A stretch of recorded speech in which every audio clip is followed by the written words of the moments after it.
And at that time, I believe Kingsley was either the chairman of NHD or had something to do with NHD and BDJ.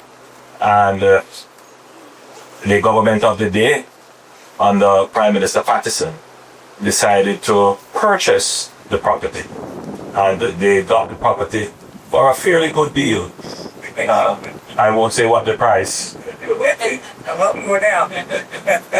But it was a fairly good deal. And I see some people nodding their heads. They knew what the price was. I'm not going to go into any history of what the price was, but the government got the property. And in a way, it was important that the property was purchased. The property was owned by an established English family, British family.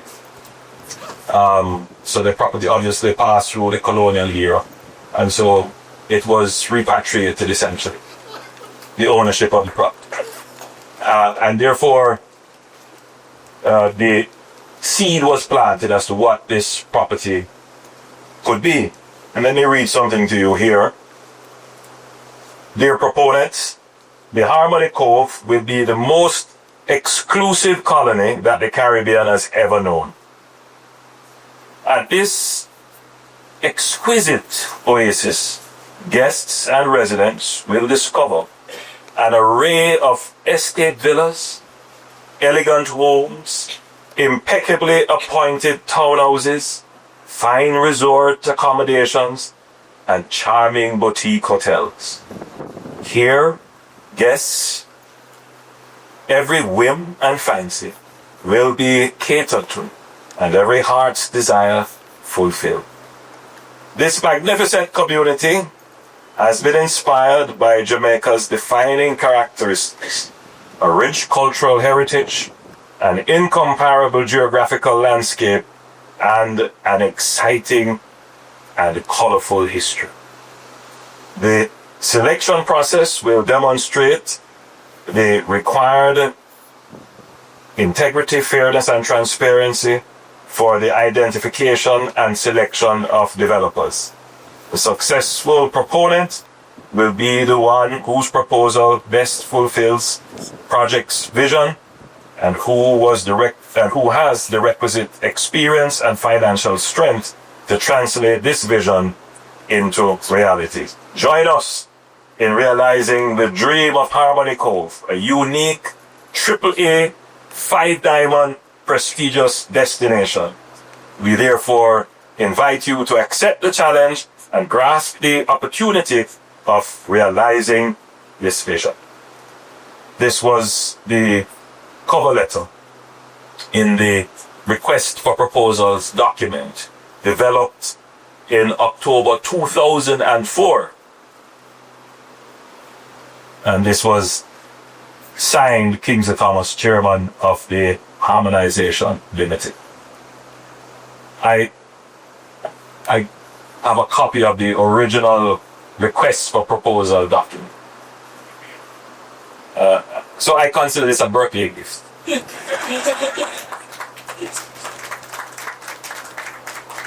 So it's almost 21 years, more than 21 years in the making, from the conception of the idea to the launch of the project officially today.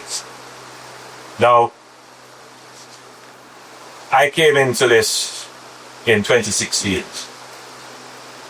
and I took a flight to the Bahamas at the invitation of Chris Anand, Nexus, and his team to see what was happening with the project on which this would be modeled. It was really an attempt to get this administration interested in the project and to show that Nexus was still very much interested in doing the project and to win our confidence. Now, this project meandered for many years. So Prime Minister Patterson would have announced it in 2004. Then there would have been other events supporting it. Prime Minister Golding supported it. In fact, wrote a letter committing the government to the fiscal support of the project. Then came the destruction caused by the global financial recession of 2008, 2009 that knocked the project off kilter. Then elections, then other commitments then by the former Minister of Finance, Peter Phillips, endorsing the original fiscal support that was given. But the project just couldn't seem to get off the ground. So in 2016, when the invitation was extended, I visited. I took a team with me. I believe I would have taken former Minister of Finance Nigel Clark. I believe Alvin Hill may have accompanied me. And it's really good to visualize, to see the physical representation of what the vision could be. And then I had certain thoughts about Chris. My thoughts about him are different now. And I'm sure those who knew Chris then would say Chris has mellowed now.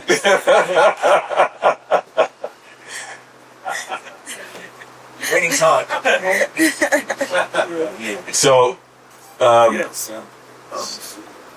I've always seen myself as the builder. I like to build things.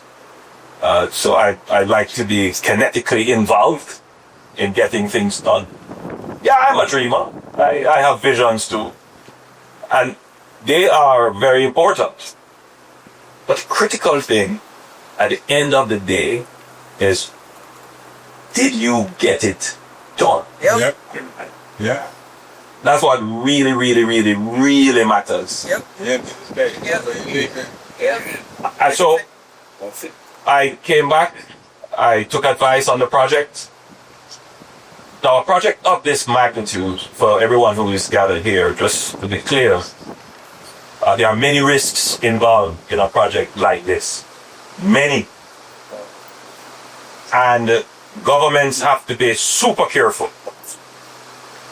You cannot look at projects simply in a nominal way. Can't just look at the numbers presented to you and say, oh, this looks good. Right? Governments are not only concerned about the bottom line or the profitability. Right? There are many other issues that will determine whether or not a project is successful.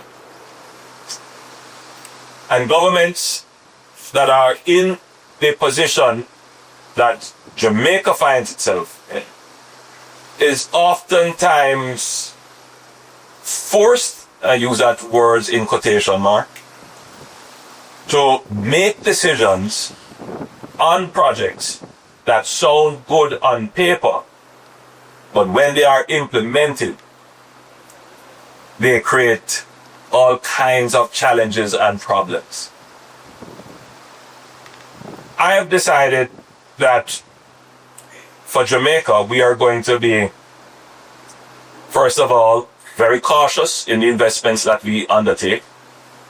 But whatever investment we undertake, it must be for the benefit of the people of Jamaica. So, I'm looking here at a very distinguished audience. But I'm really speaking to the people in the Coronation Market, or in the Trelawney Market in Duncans, or in Stewart Town, or Wakefield, or Clarkstown. This project is for you. You will benefit from this project. The entire Jamaica will benefit from this project. And I also say that the investors will make a profit from this project as well. Yeah.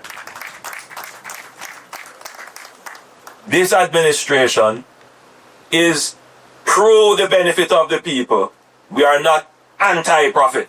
Yeah. We don't see the two things as opposing. We want projects to be profitable, because it is only when the projects are profitable that people can have sustainable benefits. Yeah.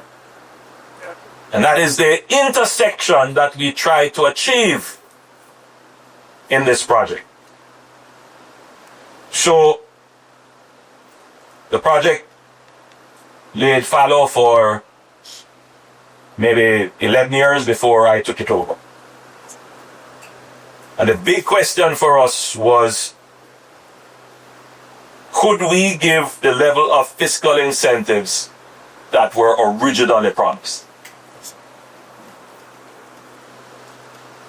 I use this big word fiscal, and we use it all the time, and I'm really trying to find a way how to explain this to the vendor in the Coronation Market or in Duncan's Market. What do we mean when we say fiscal? Right?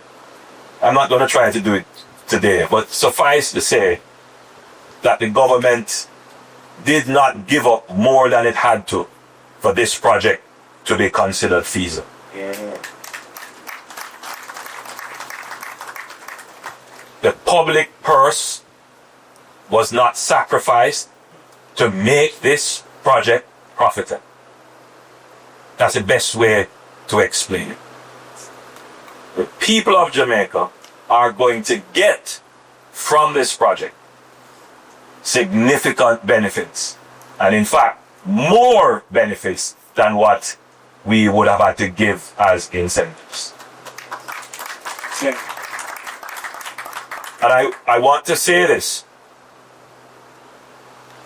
because we're in a particular season, and there is a particular attempt which is believed even by intelligent people that the economic performance of this administration does not matter, that good governance does not matter. Let me tell you something. I used the term earlier. Governments in our position are sometimes forced to make decisions that they end up regretting. When your debt is 150% of GDP and you get a $1 billion project, you're going to give as much incentives as you can. Because you want it. In fact, sometimes you give away not just the house, you give the kitchen sink and the doghouse and everything with it, just to secure the project, because it is a promise that I could reduce this massive debt. When your unemployment rate is 13% and you get a project that says $1 billion, 1,000 rooms, 3,000 persons are going to be employed, you really don't care what the long-term impacts are. You want to get those jobs in now. Can you see what poor economic outturns can do to governments in making investment decisions? This government did not do that. Yeah.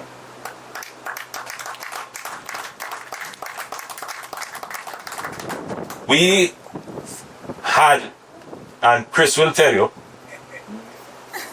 that a book really should be written about it. You know, a book just about this alone. As David Panton, who's an author himself, he's smiling because he knows. A book really should be written on this. In fact, case studies should be done on this too in schools of government. Dissertations ought to be done on this. We engaged in very detailed negotiations that sometimes got very testy. Because there was a lot at stake, mind you, on both sides. And it's important to say that it is good to have persons in government who understand business as well as government. Yes. So we understood the risks of our business partners, and we were able to explain to them the risks to our public purse, the political risks, the environmental risks, the social risks, the climate change risks, the infrastructure risks. And it was a long debate. Our partners, Nexus, they actually put in money and purchased additional lands to bring this up to over 2,000 acres of land, flat land that could give the project much more viability. That's pineapple. And it has pineapples there. They stayed the course. There were costs involved to keep this project going. They bore some of that. So we were literally joined at the hip. But the question is, for us to consummate the union, we have to sign the prenuptial. So everything is clear. You're a good negotiator. And it took some time. So we negotiated. Minister Clark and the team from the Ministry of Finance, former Minister Clark, they deserve some commendation.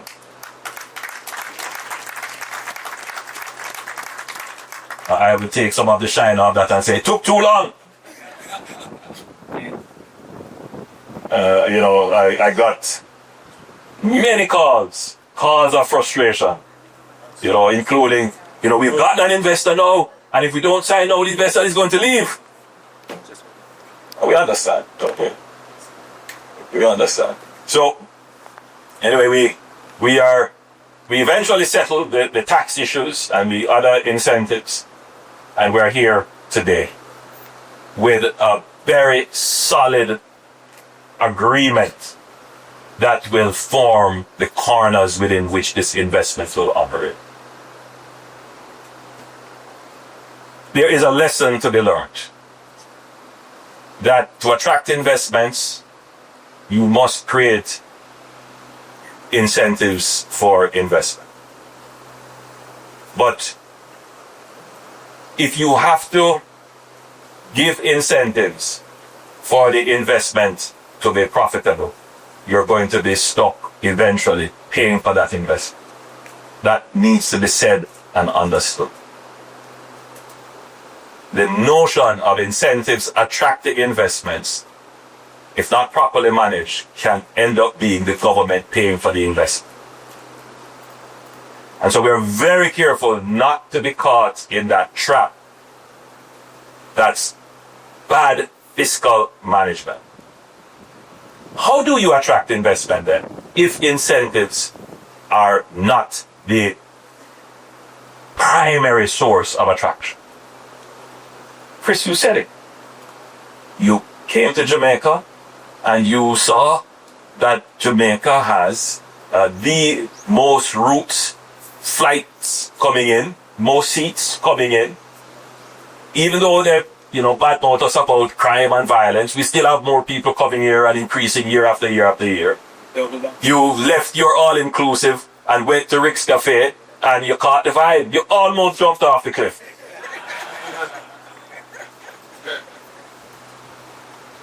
What I'm saying to you is that and particularly for tourism investments, the lifestyle, the brand, the culture are incentives for people to invest. And Jamaica has that more than any other in the region. We must protect it. The challenge that we face is to make the person in the Duncan's market understand that Grand Jamaica delivers value for them as it will deliver value for Harmony Cove. So when someone does something that reflects badly on Jamaicans, it impacts them as well as Harmony Cove. Our brand is in the top 5 most recognized brands in the world. We should be getting much more from that. Other people have recognized that. I've seen a tin of Aki with the Jamaican flag, and when I looked at it, it said made in Barbados. Really? That's a brand. I just so that, because I'm not speaking to this audience, I'm speaking to the people in Clarkstown. If your relative overseas goes in a supermarket in New York, let's say, and they wanted to purchase, let's say, canned pineapples, and on that shelf, there are literally hundreds of options. And as they walk past the options and they see one with the Jamaican flag, which one do you think they're going to take? The one with the Jamaican flag. And if a tourist came here and dived off the cliff at West End in Negril and lit, and went into that same supermarket looking for canned pineapples, and they come across the one with the Jamaican flag on it, what do you think they're going to do? They're going to purchase it. But if there should be something coming up in a newspaper somewhere, 8 persons killed in a gang dispute in Jamaica, what do you think is going to likely to happen? Our Jamaicans may still go and purchase it. But it is quite likely, psychologically, in the back of the mind of that person who had the experience in Jamaica, weighing, I had a good time, but there's violence. They may pass it, and that's one sale less. And what does that one sale less translate?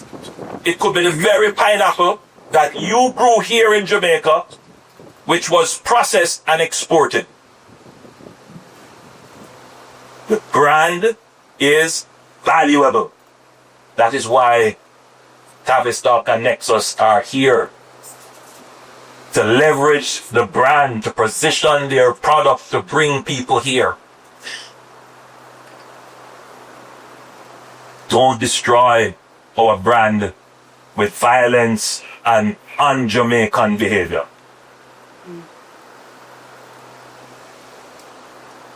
So, brand is an important asset in attracting investments in the country. Good fiscal management of the economy is an important incentive in itself for attracting investments. You see all these hard negotiations that we have done with Chris and his team, they know from that this government is not going to undertake nonsense policies to put their investments at risk.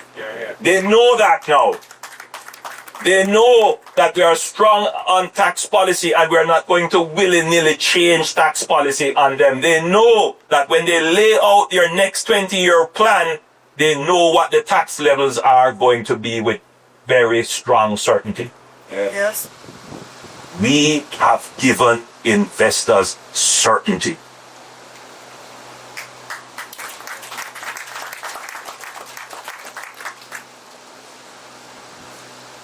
They see how we have managed our debt. And they now recognize that this is not just a place to exploit brand and exploit good government, not in a bad term, not in a bad way when we use the word exploit. I could use another term, which is just to use, to make use of. And that's what we want business people to do. We want them to make use of the brand, make use of good governance. But this is also a place where my capital can stay. Because that is the secret to growth and development. We want to make Jamaica a place where capital can stay. And I want you to think about this. Jamaica is the only country in the region that has no capital or foreign exchange controls.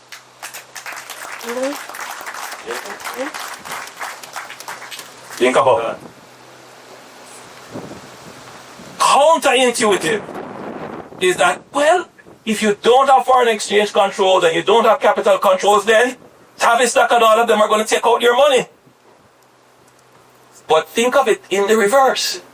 If I know I can take out my money whenever I want, and the government is going to do well, and the brand is good, and my product is going to grow, what am I going to do? Why move my money? I'm going to keep it right here. Here.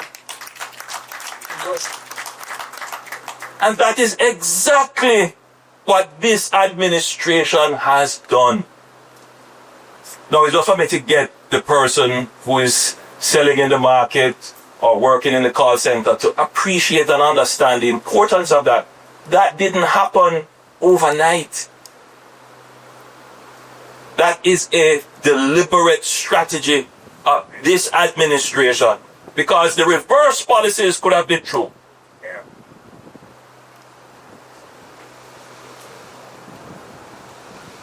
You have ever wondered why our NIR is at the highest it has ever been in our history? In our history.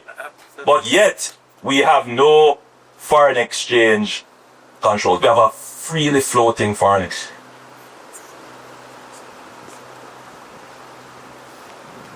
Yeah, it's because we have given confidence to investors to keep their money here. So you're come at the right time. Tavistock, you've come at the right time, Nexus. So, I'm not here to deliver an economic lecture, but to just make some points. The other point I would like to make on this particular investment is that we have considered very carefully the environmental and social impacts of the development.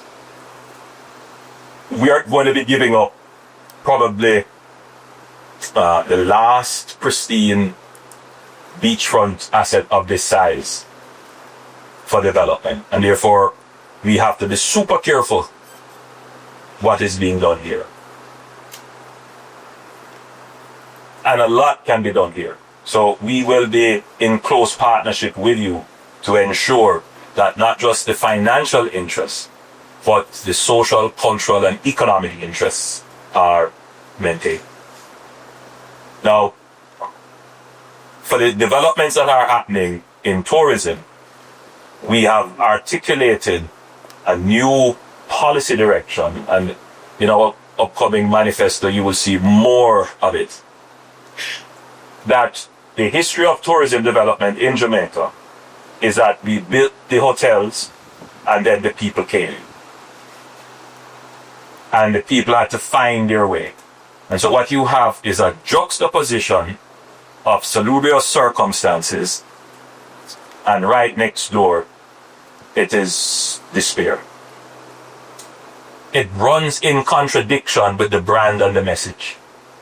And if we're going to fully have the benefit of the brand, we can't build, triple A, what was the other term you used? 5-star, diamond star, hotels, and then right next door, it's abject poverty. That cannot happen again. So if you notice, all the hotels that are being built now, new ones, they have to be putting up staff quarters or staff housing. Right? And that's a must. And I've said it to Chris right here. And I'm saying to you, Chris, it is important for your bottom line and for the brand, it's important for the government, that the staff here must be able to see their way to proper houses.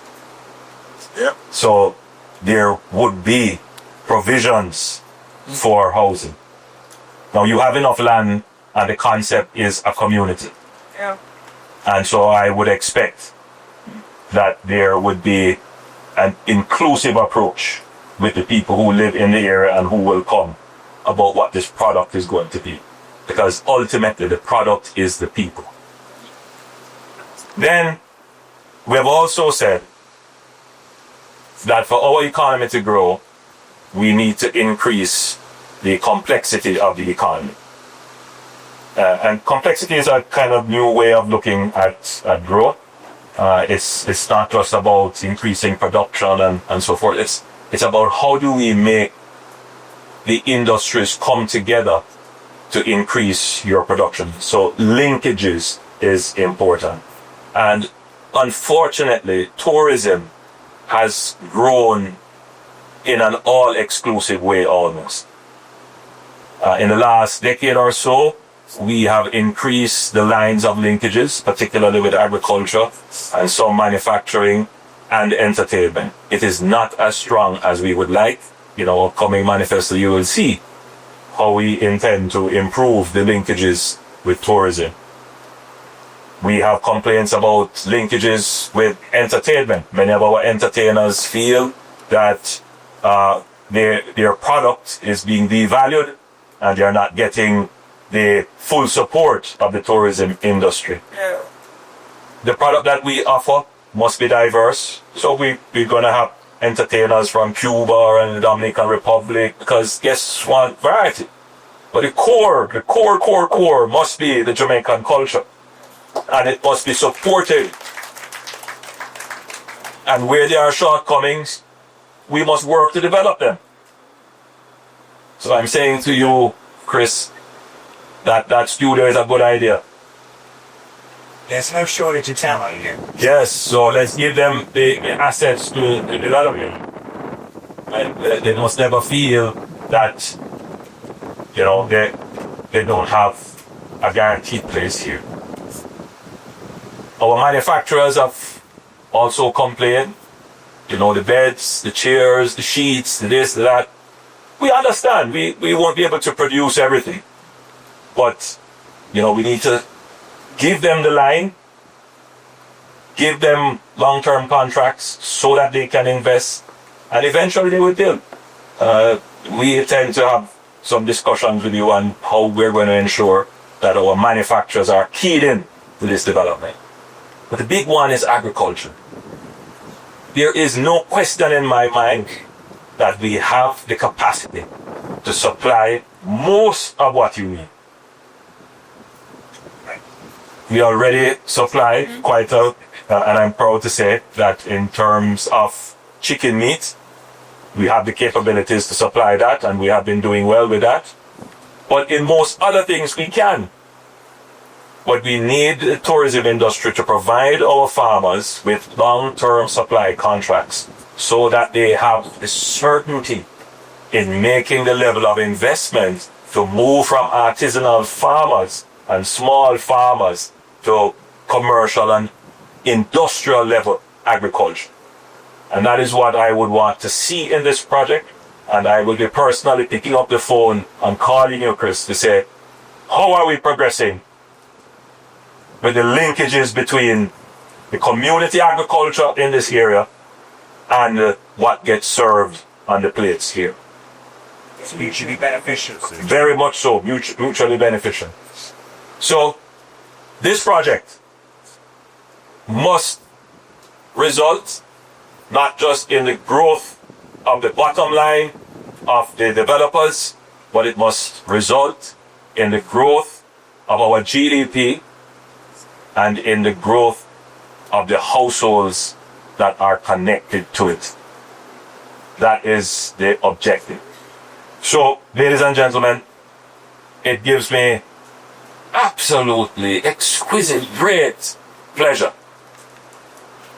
to be able to be the Prime Minister, to get this project done.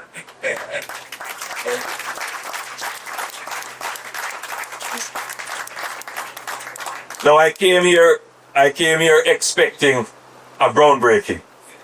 Yes. But I guess you're following what's happening, Yes. on the political scene. Yes. So, cut it. Yes, I'm here to cut it. Poor man. God bless you. Thank you.